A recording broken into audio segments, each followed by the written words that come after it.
Kan saya baru ketemu presiden di Iya, Istana Bogor. Saya bilang kepada Pak Presiden, ini cita-cita kami. Cocok ini dengan cita-cita Bapak. Saya melakukan itu meniru Yesus Kristus. Dia mengutamakan kaum yang terpinggir, terkecil, termiskin, dan seterusnya itu. Inilah kekristenan. Inilah gerakan Yesus. Makanya manusia bersemangat. Dia memperhatikan itu.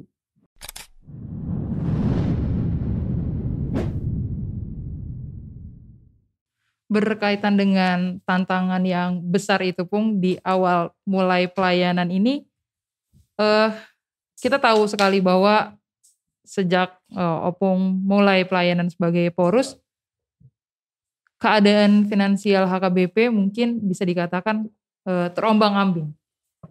Nah, namun di dalam keadaan itu Opung bisa punya suatu visi yang mana dilakukan dengan cara pemberdayaan dan bahkan bekerja sama.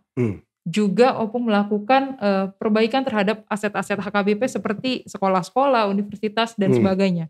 Bahkan Opung juga mendukung sekali pemberdayaan dan juga kerjasama dengan lembaga-lembaga yang lain, yang mana ada Gereja Kristen Protestan Bali, ada dengan pemerintah juga, dengan BPODT, dengan Kementerian Sosial, dan masih banyak lagi Opung. Nah, yang menjadi pertanyaannya adalah sebenarnya kalau boleh tahu Opung, apa yang mendorong Opung secara spesifik untuk melakukan tindakan yang mungkin secara tanda kutip terbilang nekat di dalam keadaan HKBP yang cukup sulit itu? Iya, ya agak nekat gitu ya. Iya, ya. Mungkin bisa dikatakan begitu. Betul lah. Apa yang mendorong saya sehingga berani nekat melakukan itu ya? Begini, mungkin ada hubungannya juga dengan my background ya, latar belakang saya. Sejak saya masih remaja, pemuda, mahasiswa, pendeta muda, dan seterusnya. Itu memang perjalanan saya itu penuh tantangan. Tapi saya diajari oleh HKBP, oleh pendeta-pendeta yang berkhotbah, guru sekolah minggu, semuanya itu untuk optimistis. Itu ajaran HKBP. Dengan kerajinan, disiplin, ya ketekunan, ya untuk menambahkan kepada kepintaran yang Tuhan berikan kepada orang-orang Kristen Batak. Itu saya background saya begitu. Sudah terbiasa saya bangun pagi ngerjakan apa sampai malam itu sudah. Saya enggak mau duduk gitu menghayal enggak. Ya kalau ada waktu kosong saya membaca ya begitu terus. Udah itu background saya. Jadi sudah tangguh dia pribadinya gitu ya. Tapi yang kedua adalah karena saya di dalam perjalanan hidup saya juga ditambahkan ke sana pengenalan terhadap Allah yang maha kuasa itu. Yang sudah bergerak saya lihat dalam hidup saya dan dalam pengalaman perjalanan pelayanan saya sudah melihat juga memang kita dapat mengandalkan dia. Nah itu satu iman lah ya, iman. Nah yang ketiga saya tahu bahwa banyak kalau dalam bahasa Inggris disebut people of goodwill. Banyak orang yang punya maksud-maksud baik. Yang mau bergerak bersama asal tujuan kita baik. Ini yang tiga ini yang saya andalkan. Nah, saya andalkan untuk menjawab pertanyaan-pertanyaan tadi yang besar itu. Maka saya nggak segan kerjasama asal saya tidak menjual HKBP, asal saya tidak menjual iman saya. Tapi saya mau menunjukkan HKBP itu dari dulu HKBP itu adalah gereja yang membangun. Gereja yang berprakarsa. Gereja yang ikut membantu pemerintah. Bekerja sama dengan pemerintah untuk ini. Bekerja membangun kita ya. Nah itu dilakukan misalnya dengan pendidikan, kesehatan dan seterusnya ya. Itu sudah jati diri HKBP. Nah karena itu saya nggak segan. Untuk bekerja sama. Apalagi dengan Gereja Kristen Bali. Untuk melatih anak-anak kita tahu bagaimana berpariwisata karena mereka sudah sangat lama, sangat piawai sampai punya universitas untuk kepariwisataan mereka. Kerjasama. BPODT ada, tapi lama kita nggak membuka pintu untuk membantu mereka. Sementara kan saya sadar ini warga kita paling banyak di sekitar Danau Toba. Saya harus menggerakkan mesin kita untuk mensukseskan ini karena dampaknya toh warga kita. Kerjasama termasuk dengan Inalum kan gitu ya. Termasuk juga dengan Menteri Sosial. Karena saya tahu cita-citanya. Karena kalau pemerintah saja yang bergerak, kita nggak ikut, nggak jadi. Makanya dia harapkan juga itu, Menteri mengharapkan kita ikut membantu pemerintah. Ya, mereka paling kasih bantuan ini, tapi kan kita yang bekerja. Makanya sebelumnya kita hanya fokus di Hepata. Baru ada beberapa pelayanan berbasis masyarakat di rumahnya, tapi hanya 1-2 distrik. Belum semua. Nah ini saya gerakkan. Supaya kerjasamanya jelas, berhasil nanti. Di mana kita sebagai gereja yang mengikut Kristus memang harus melakukan pelayanan kepada kaum difabel. Karena itu, kan yang melakukan pelayanan untuk orang-orang kecil, itu nanti yang di dalam Injil Matius disebut menerima kerajaan. Gitu. Bukan hanya masuk ke dalam kerajaan, tapi menerima kerajaan. Maka HKBP harus melakukan itu. Nah itu satu lagi contoh. Jadi saya gesit melakukan karena sudah terbiasa tadi. Tetap harus ada follow up, harus monitor. Nah itu. Makanya teman-teman di kantor pusat di distrik bilang, Pung, jangan kencang kali katanya kan. Kami masih begini. Ya nggak apa-apa lah. Saya ngerti kalian begitu. Tapi waktu saya kan sedikit. Ini sekarang sudah tinggal 3 tahun. Nggak sampai 3 tahun. Nah, karena periodenya pendek. Nah ini harus dikerjakan secara strategis, semangat yang tinggi, sehingga bisa terjadi. Dan harapan saya adalah dengan melakukan ini, yang pertama kita bekerja dengan baik, strategis, kita terbuka, bekerja sama, warga kita juga kita ajak, kita apresiasi, ya. Ini semua nanti pada periode ini kembalilah trust warga kita ke HKBP. Warga kita yang sempat keluar akan masuk lagi. Dan yang belum menjadi warga kita akan masuk. Kita yang di dalam bertumbuh dan kita bisa melakukan yang terbaik. Dan adik-adikku nanti di depan meneruskan ini. Karena sudah melihat. Untuk bisa begini harus seperti ini. Gitu. Eporo sudah memberi teladan gitu ya. Dan itulah tugas pemimpin. Tugas pemimpin itu. Tugas pemimpin dari suatu gereja yang bukan negara. Bukan perusahaan yang punya uang banyak. Ini gereja, gerakan rohani, ya kan gitu. Jadi dia harus menunjukkan keteladanan supaya semua bisa ikut. Kan nggak bisa saya ke seluruh HKBP. Benar. Ya kan ada 3.700 jemaat kita. Dalam 3-4 tahun berapa jemaat lain bisa saya kunjungi. Tapi dengan memilih yang seperti itu, semua merasa sudah dilayani, kan gitu. Nah, ini teladan ke semua. Yang muda, pendeta-pendeta muda pun, yang katanya sempat pesimistis, ya kan? Sekarang udah optimis, gitu dia. Nah, itulah tugas pemimpin. Dia harus menggerakkan semua. Walaupun dia sendiri, tapi dia bekerja sama dengan semua pemimpin yang ada. Dia nggak boleh marah-marah, ya kan? Karena tidak semua punya kecepatan yang sama, ya kan? Pelan-pelan, ya itulah yang saya lakukan. Jadi sekali lagi, yang 3 tadi ya, plus 1 saya bilang, saya harus bekerja disiplin, ya kan? Tidak terpisahkan di saya berdoanya. Saya pagi-pagi lama saya berdoa, bekerja sampai malam. Di tengah-tengah perjalanan pekerjaan saya sering berdoa juga. Kan gitu juga Yesus. Yesus kan tidak hanya pagi dan malam dia. Pada waktu melakukan peristiwa itu, dia berdoa, terjadi mujizat. Jadi itu saya lihat juga loh. Misalnya saya pergi ke jemaat yang terpencil, ada acara mereka hujan. Wah, saya nggak lupa tadi malam berdoa untuk hujan kan, supaya tidak. Nah di perjalanan, wah ini hujan Tuhan. Berdoa saya. Sampai saya di tempat berhenti hujannya. Nah begitu. Jadi harus kita berdoa dalam ini aksi juga, dalam kegiatan. Jadi tidak main-main itu doa. Dia memang apa? Saya sering lihat ke atas itu. Ya, misalnya seperti mau tanggal 4 atau 5 Januari itu kan. Kan mendung kita, hujan terus di sini udah 2 minggu. Ya kan? Waduh, kalau hujan besok gimana? Berjalan berdoa saya. Dan jelas bersih semua cuaca. Dan itu meniru Yesus. Dan itulah saya sebagai pendeta muda ya, masih 61 tahun, masih muda lah itu. Muda sekali Bu. Ya. Mungkin hampir terakhir Pung, tentang tahun 2022 yang mana merupakan tahun orientasi pelayanan HKBP tentang kesehatian Pung. Mungkin ya kita tahu sekali Pung bahwa kesehatian bukan hal yang mudah untuk dicapai, apalagi kita terdiri dari banyak sekali individu jemaat HKBP yang berjuta-juta. Mungkin boleh dikasih tips and triknya Pung, bagaimana nantinya kami bisa melakukan orientasi pelayanan itu bukan hanya kepada pelayan saja tetapi juga kepada jemaat-jemaat Pung.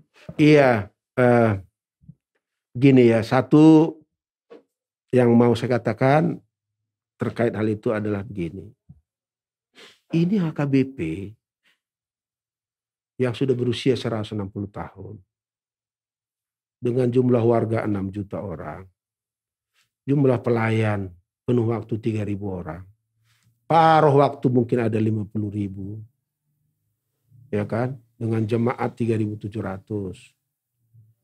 Ini ada, bukan asal ada.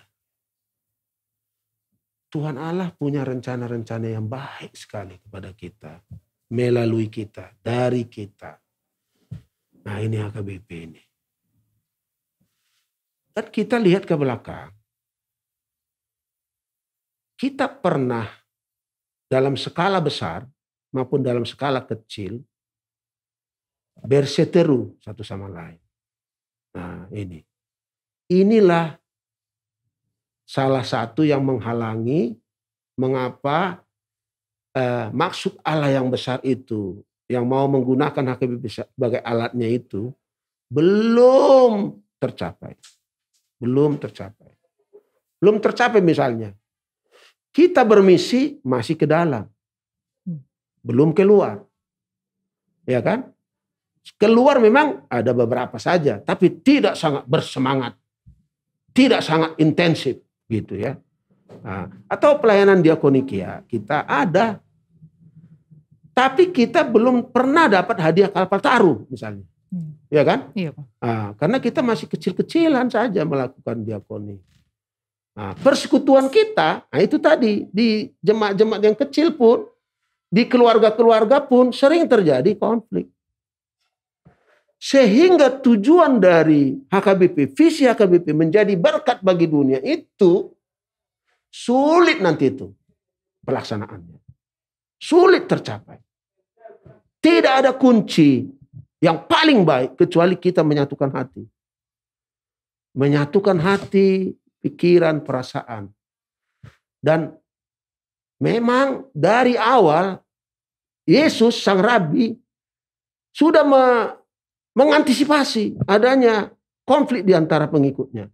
Maka salah satu doanya lah dia berdoa supaya yang percaya itu, para muridnya itu satu. Dan para rasul yang meneruskan pekerjaannya itu selalu menekankan pentingnya kesatuan. Nah, juga pemimpin-pemimpin HKBP sejak dulu sampai sekarang sudah menyerukan itu. Tapi pelaksanaannya tidak. Tidak sangat berhasil. Nah, bisa yang kecil, kasus kecil saja bisa menghancurkan. Hanya karena salah berbicara saja sudah ini. Maka kita pilihlah dari Filipi 2 ayat 2. Karena di situ ada ajakan dari sang rasul kepada jemaat yang sudah penuh kasih. Tapi mau didoakannya supaya bertambah-tambah kasihnya itu. Bertambah-tambah. Diminta supaya mereka menyempurnakan sukacitanya dengan satu pikiran. Satu perasaan, satu hati dalam kasih. Dan meniru Yesus yang merendahkan dirinya serendah-rendahnya. Karena kemudian dia ditinggikan setinggi-tingginya. Nah, itu kata yang dipilih itu pronete. Pronete itu menyatukan pikiran, perasaan dan hati. Ini penting bagi kita sebagai AKBP karena latar belakang kita tadi. Nah, kalau kita melakukan ini mulai dari keluarga, terus ini hebat. Nah, itu yang pertama. Secara teologis. Secara filosofis, orang Batak memang begitu. Sudah terbiasa filosofinya mengatakan harus satu. Ya kan, banyak ungkapan-ungkapan peribahasa dari orang Batak, upama atau umpasa, yang menekankan pentingnya satu itu. Ya, itu yang kedua. Tapi yang ketiga, nah ini kan harus dicari jalannya bagaimana secara praktis, ya kan? Nah, itu kalau dalam perusahaan, dalam apa, itu disebut dengan team building. Nah, team building.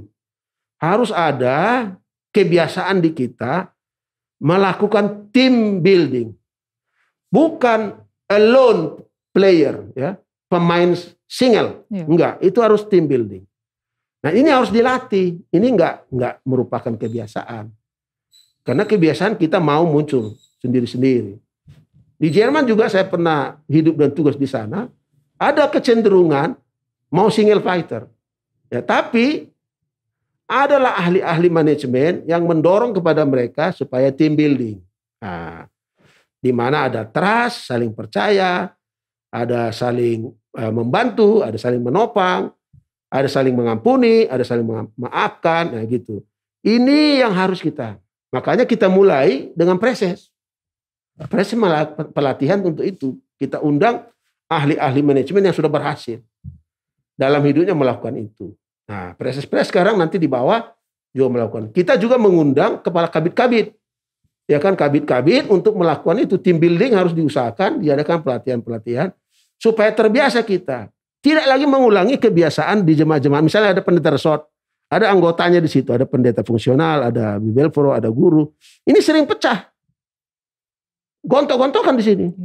Karena ini terjadi, ya potensi jemaat nggak bangun, malah merosot dia di tengah-tengah jemaat. Nah, ini saya bilang kepada pendeta, kita yang diberi Tuhan Yesus Kristus mandat memimpin sebagai sikatni Kristus, ya, wakilnya untuk ini. Yang lain adalah teman-teman kita, warga kita adalah imamat am, orang percaya yang dipanggil juga untuk melakukan tugasnya. Nah, ini harus kita buat team building ini. Nah, itu satu lagi. Tapi semuanya itu tidak akan terjadi kalau tidak ada perubahan. Transformasi paradigma, kebiasaan hidup. Karena kan kita masih sering kita ditarik ke manusia lama. Kita nggak sadar kita sudah manusia baru. Nah, ini tarik-menarik ini harus kita menangkan. Manusia lama kita, kecemburuan, macam semuanya ini harus memang dibuka dari tubuh kita. Itu bahasa perjanjian baru Rasul Paulus itu, ya. Nah, dan yang manusia baru ini kita kenakan. Nah, manusia baru itu adalah perubahan, transformasi pemikiran. Dan itu dibantu dengan teknik. Dan karena itulah kita merencanakan melatih para pengkhotbah kita, pendeta kita, untuk bisa berkhotbah membangkitkan iman. Bukan sebaliknya, dia berkhotbah menjatuhkan iman atau merusak iman. Nah, kita latih dia, bisa aja kebaktian kebangunan iman, tapi kan kebaktian kebangunan iman itu satu jalan. Ada jalan lain, di pengajaran dia harus membangkitkan iman, di pastoral dia harus membangkitkan iman, di pemberdayaan masyarakat dia harus membangkitkan iman, di diakonia juga, di misi juga dia. Tapi berkhotbah itu kepada orang percaya penting. Maka kita latih nanti 64 2 gelombang pendeta-pendeta kita yang menjadi pengkhotbah yang membangkitkan iman. Dan itu nanti akan menurun dia ke seluruh HKBP. Oleh karena itu kita hati-hati mempersiapkannya, jangan ini asal-asal. Dan MPS sudah mengatakan, ya tetaplah dalam dogma dan ajaran HKBP, tapi gaya, cara itu harus bertumbuh caranya. Jadi tidak khotbah saja seperti pegawai tugaskan. Tidak, kita harus memastikan pemberitaan firman sebagaimana Luther katakan. Itu memang harus bagus. Nah, ini yang dilatih. Jadi supaya terjadi perubahan, ya, perubahan dalam ini. Ada panggilan untuk bertobat. Karena kita biasanya berkhotbah minggu itu ya kita harap saja bertobat mereka. Kan biasa aja, nggak ada perubahan, nggak ada pelaku firman gitu ya. Nah, kita harus berusaha seperti itu. Kenapa? Kalau terjadi perubahan ini sangat luar biasa. Saya pernah lihat begini. Ini mungkin saya penting katakan kepada teman-teman semua. Saya pernah bertugas di Jerman yang harus memaksa saya mengunjungi negara-negara di Afrika. Rwanda, Kamerun, Botswana, Tanzania, Kongo, begitu ya. Salah satu adalah Tanzania. Saya pernah ke Tanzania beberapa kali. Ada seorang bishop waktu itu di sana, namanya Alex Malasusa. Umurnya waktu itu 38 tahun, masih muda. Tapi dipercayai oleh gereja itu memimpin seluruh gereja Luther Tanzania. Nah, waktu itu mereka melakukan kebangunan iman setiap bulan di luar gerejanya. Bukan di dalam gereja, di luar, di depannya, di pekarangannya.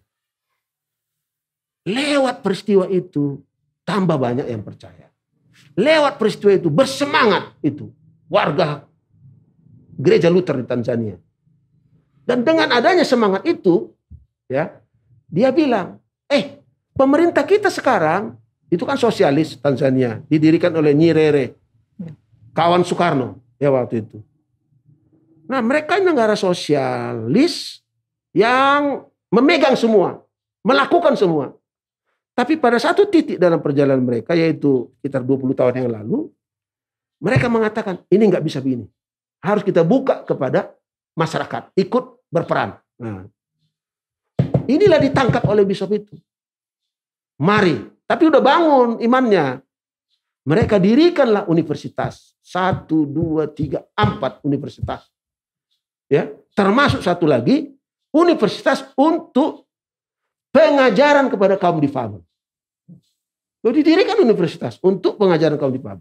Setelah mereka buka 1-2 tahun, ini pegawai-pegawai negeri, guru-guru di sekolah-sekolah datang ke situ belajar bagaimana mengajar kaum difabel yang tidak dipisahkan sekolahnya, tapi bersama dengan yang lain. Wah, itu menjadi universitas yang besar. Nah, ini yang mau saya pikirkan dalam hati saya. Kalau terjadi kebangunan iman ini, nggak sulit kita. Pertama tadi mensukseskan sentralisasi keuangan, dan yang lain melakukan hal-hal yang besar. Nah, sehingga HKBP bersemangat, gitu ya. Kekristenan Batak, kekristenan HKBP bersemangat. Enggak ada, udah enggak gitu lagi warga. Wah, ayo, gitu. Sudah ada itu bibitnya, tapi bisa nanti mulai tergerus, ya kan? Karena semangat kekristenan Batak itu tergerus, akhirnya terbangkitkan lagi ini. Dan itu bisa bangkit kalau ada contoh-contoh baik. Nah, misalnya dana pensiun kita selesaikan, itu contoh baik. Percaya kekristenan Batak. Kalau selama ini diserahkan ke distrik-distrik, kumpul 5M, nggak pernah kumpul itu. Dana abadi katanya 5M, nggak pernah kumpul itu, ya kan? Ya. Nah, jadi inilah saya pikir Tuhan tengah melawat kita, membantu kita, menopang kita, dan ini harus kita sambut. Anugerah Tuhan itu sebagai Kairos harus kita sambut. Dan waktu saya sebagai Epurs nanti 3 tahun lagi, dan saya berdoa yang memimpin setelah itu bisa meneruskan. Jadi jangan mundur. Kalau mundur nanti saya yang paling sedih, ya kan? Saya paling. Jadi teman-teman yang muda bersemangat sekarang, dan kita lihat ini. Jadi pemimpin HKBP, Epurs HKBP tidak menunggu diundang oleh jemaat-jemaat, datanglah ke sini, datanglah ke sini. Tidak, saya ngatur waktu saya. Mana yang prioritas, kan gitu. Buka peluang, lanjutkan peluang. Nah, ke jemaat-jemaat saya prioritaskan ke jemaat kecil, ya kan? Tapi tugas Epurs kan apa? Kalau ada Mameakon Batu Ojahan, hanya Epurs, nggak bisa didelegasikan. Kalau yang lain, jubileum dan seterusnya itu bisa saya delegasikan. Nah, gitu. Nah, satu lagi yang mau saya tunjukkan ke bawah, ke jemaat adalah begini. Kita, pemimpin kita, pendeta, menyayangi warga kita. Ya. Nah, karena itu kalau saya diminta mengulosi, ya, menyematkan ulos kepada warga kita yang mau memberi persembahannya untuk melakukan pembangunan ini atau ini, saya tidak hanya mengulosi, saya tidak hanya uloskan gitu, enggak, saya mendoakan dia, termasuk kebutuhannya. Nah, supaya dia merasakan bahwa Allah mengasihi dia. Nah, itu salah satu usaha saya membangkitkan iman itu, membangkitkan kepercayaan mereka kepada Tuhan kita yang sangat mengasihi kita, gitu ya. Dan saya hambanya disuruhnya untuk melayankan itu. Capek loh. Kadang mau 200 ulos, 250 ulos. Satu-satu saya ulosi, saya doakan. Mungkin waktu di Pulau Rupat ada lebih dari 200 orang ya. Itu lagi di mana kemarin? Di Toba itu. Mereka mau bangun rumah preses. Iya. Ya kan? Rumah preses dan kantor distrik. Berapa? Ya 250 pun katanya kan. 250 ulos lah. Saya uloskan. Satu-satu. Sampai Dan jam 7 malam. Satu-satu ya. Saya doakan. Nah gitu. Jadi memang capek, melelahkan. Tapi saya bilang sama preses kan kawan-kawan. Itu olahraga saya. Karena habis makan siang kan mengulosi, itu olahraga saya. Gitu ya. Tapi memang capek. Capek bukan fisik saja. Berdoa itu capek. Mendoakan masing-masing. Nah, gitu ya. Tapi itu saya lakukan untuk saya bilang tadi. Kebangunan HKBP. Yang harus kita lakukan dengan pelatihan, perubahan paradigma, perubahan roh. Ya kan? Ya. Nah ini tepatnya 1 tahun. Nah, kemarin tahun pemberdayaan masih kita lanjutkan. Masih terus. Ini tahun kesehatan. Dan ini akan kita tuntaskan dengan mengadakan sentralisasi keuangan. Karena sentralisasi keuangan akan mencegah kita nanti berkonflik-konflik lagi pelayan ini. Benar. Ya kan, misalnya kalau udah sentralisasi, siapapun saya pilih saya nggak takut, saya tempatkan di mana, karena belanja hidup saya ini, dan paling-paling ya pimpinan menempatkan ke daerah strategis untuk membantu seluruh HKBP. Tapi dimanapun dia bertugas, dia bersemangat. Dia disarihon oleh seluruh HKBP. Nggak takut lagi dia memilih. Tidak ada transaksi. Tidak takut, karena aku nggak pilih dia nanti aku dipindah. Nggak ada. Karena itulah salah satu yang strategis. Dan saya yakin, seyakin-yakinnya. Mudah-mudahan dia memberkati keyakinan saya itu. Inilah jalan yang paling baik bagi kita untuk menyelesaikan masalah-masalah laten kita. Tapi yang kedua adalah untuk membangkitkan HKBP ini sebagai kekristenan Batak. Ya ini kekristenan Batak yang sudah berusia sekian lama, dan kekristenan Batak itu jangan kita permalukan. Kekristenan Batak itu yang sudah dirasakan oleh warga kita, mendatangkan berkat yang luar biasa dalam hidup mereka, itu jangan kita permalukan. Nah, itu sebabnya saya bangga. Ya kemarin waktu ketemu presiden kan dia bilang terima kasih Pak Epurus untuk HKBP. HKBP yang membangun bangsa ini. HKBP yang berperan besar dalam vaksinasi. HKBP yang dalam unit-unitnya melakukan pelayanan. Itu luar biasa Pak Epurus. Oh, saya terkejut. Rupanya presiden mengamati pekerjaan kita. Makanya anak-anak HKBP dipakai oleh negeri ini di seluruh tempat. Nah, itu jangan kita permalukan. Jangan kita rendahkan. Tapi semakin kita tinggikan gitu. Dengan sehati. Dan nanti setelah itu kita lihat pekerjaan besar. Misalnya universitas kita hanya 1 dari dulu. Mulai 54. Saya percitakan dari Tanzania 5 universitas. Dalam waktu singkat. Nah kalau ini ada kita. Mau bikin ini ada. Ya. Misalnya. Fakultas Kedokteran Universitas Indonesia. Belum ada rumah sakitnya. Ya kan? Ya. Kalau kita satu hati nanti ini. Bisa kita. Ya sama kita. Gitu bisa. Gak sulit. Tapi karena kesehatan ini tidak ada. Selama ini kita terlalu desentralisasi, tidak ada sentralisasi, maka kecil-kecil saja rumah sakit kita dibaliknya itu saja sampai hampir nggak C lagi, ya kan? Iya. Tapi untung sekarang ditingkatkan, ya kan sekolah kita, gitu. Inilah usaha ini, ya yang kita lakukan sekarang, dan itu tanggung jawab saya sebagai pengurus yang mau bekerja keras, yang mau membuka peluang kerjasama, walaupun pada saat yang sama. Kalau ada kritik-kritik dari bawah, dari dalam, saya jelaskan sejelasnya, karena saya nggak takut mengambil sikap. Saya jelaskan, gitu, nggak apa-apa. Kira-kira begitu ya. Iya. Terima kasih banyak Pung. Mungkin boleh minum dulu Pung. Meskipun tadi sudah berjalan 2 minggu tapi belum ada sponsor ya Pung. Iya, mungkin itu juga menjadi penutup kita di segmen yang pertama tadi Pung. Dan kepada teman-teman jangan kemana-mana, kita akan tetap lanjut ke segmen yang kedua, yaitu segmen Ngojol Ngobrol bareng Jemaat Online. Sesaat lagi teman-teman, jangan kemana-mana.